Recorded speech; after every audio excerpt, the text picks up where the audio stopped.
Hey guys, guess where I am? What a surprise.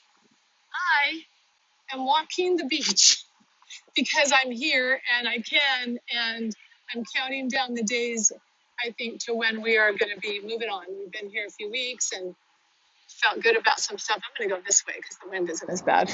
Um, anyway, just some thoughts while I was out walking today and about relationship because I had this aha the other day regarding what do I actually do in the world? Like, what is my passion about? What are some points that maybe people might want to think about? Which is, because I thought about it, so I'm sharing with you, how I am, my external processor that I am. And that is, I call the business model of like network marketing or direct sales or any of those things that have actually exploded during the COVID years because people needed to find extra income or people needed to learn that they could do virtual stuff. But my point is I've called it relationship marketing or it's a relationship business. And as I've kind of done a deeper dive on that phrase and that philosophy, um, it hit me that it's because when you think about a relationship business, it's your first thought might be going to your relationship with someone else, like because it's a word that means not just you, right? But what if we did really look at it like I start every relationship outside of myself, the success or failure of it is really based on the relationship I have with me first. So what's my relationship with me? Wow, that was a really powerful question that I think helps move the dial of awareness, hopefully without judgment. But what is my relationship with me at that deep level? Who am I? Just close your eyes for a second if you can. If you're driving, don't do it. But take a breath, a deep breath. Settle in a little bit. Then ask this question. You guys, it's so powerful when you get quiet. Our minds are so addicted to fear-based thinking. It's hard for us to understand how to hear the deeper voice. But when you breathe, that's the doorway to actually accessing that be still and know place. So breathe from your belly when you try to quiet down. But ask, who am I? Who am I beyond what my thought has convinced me about? Beyond what my fear-addicted brain tells me every single day. See, it hit me the other day talking to somebody. It's like she was telling me all these things like, well, but I can never do this and I always fail and I've lost weight and gained it back so many times. I just don't have any trust in myself and you know what? I don't have any willpower and I'm like, well, that's interesting to hear all your thoughts on it. But do you understand that you didn't choose those thoughts? Those thoughts are thinking you. And until someone really realizes how their thoughts were created and how they're connected to their emotions and how they reciprocate back, they just feed each other like propellant. Because the more I think, the more I can convince myself because I'm listening to that voice that says I'm not good enough, I'm not worthy, I'm not perfect. And then we live in self-judgment. So that's another topic. But the fact that our thoughts you were too young to have a choice of the thoughts that are running through your mind.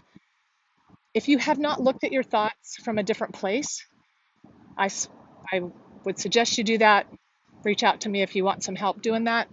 But right now it's about relationships. So the relationship I have with myself, but if I don't know who I am, how do I have a relationship with that piece of me? The deep, this part of me, the soul, the love, the essence of God, the pureness, like you look at a little baby and you see that they are pure love, perfection, worthiness. There's nothing a baby can do or to be more or less. It's just this essence of pure love.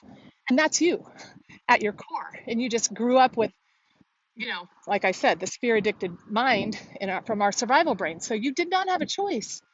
It's not your fault that you have these thoughts because they came in this environment you grew up in. But now, guess what? You do have a choice. You can now because you're listening to me. Sorry, my arm's getting tired. I don't have my stick. You're listening to this with this logical brain that didn't fully develop till mid 20s. You had no way to offset any of those other thoughts that came to you. And those emotions, specifically the emotions of not being good enough, and how those were deeply wired. So you didn't have a choice when you were young, but now you do. And so the people who are ready to look at that relationship they have with themselves first, it's almost like seek ye first the kingdom in a way, because if you have this alignment, okay, you can call it to God, you can call it to your true self, higher power, you call it what works for you. It's all good. There's nothing, can't get this part wrong, as long as you understand that it's not your thought. And ask, who am I? And then be willing to maybe do that layering of peeling the onion of discovery of who's already there. See, you're not becoming something.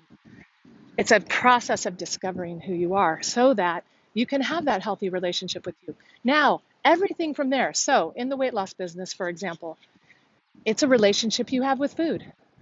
It's a relationship you have with exercise. It's a relationship you have with your body in general. It's a relationship you have with your community. It's a relationship. See, every relationship you have financially, what's your relationship to money? What's your relationship to the people in your life regarding money? What's your relationship with your spouse, your kids? See, those are easy things to look at, but they're all external. Even the weight loss, people look to an external source to lose weight. And are there really powerful tools? Yeah. My program has a very powerful external tool to help with weight loss. However, it's going to be just like any other time and any other crash and burn, because everywhere I go, there I am, right? Have you read that book by Jon Kabat-Zinn? Everywhere I go, there I am. It's powerful because it just tells me, there I am, there I still am, and I sabotage. See, until you do the who am I, you will sabotage everything you try to do from an external standpoint. No diet will work, no budget will work, no sobriety plan will work. None of it works long term. So, what relationship am I in with me? And let that be maybe the seed of every other thing it will be the seed. Honestly, you won't even have to, it's going to be from such a natural place that these other things evolve and show up. Because from that place, it's like the tree, if you plant a seed, if you have that seed in you that you know who you are from a spiritual, not religious, come on, lose the religion thing and just go to a spiritual thing. Who are you from there? And you act, and you don't act, it just starts coming out. It starts manifesting in your outward life. Your life is abundant, your life is healthy, your life is happy. You notice in the relationships around you, it's a process of unwiring and rewiring to a new truth that has always been there. Anyway, these are my thoughts today. Love you guys.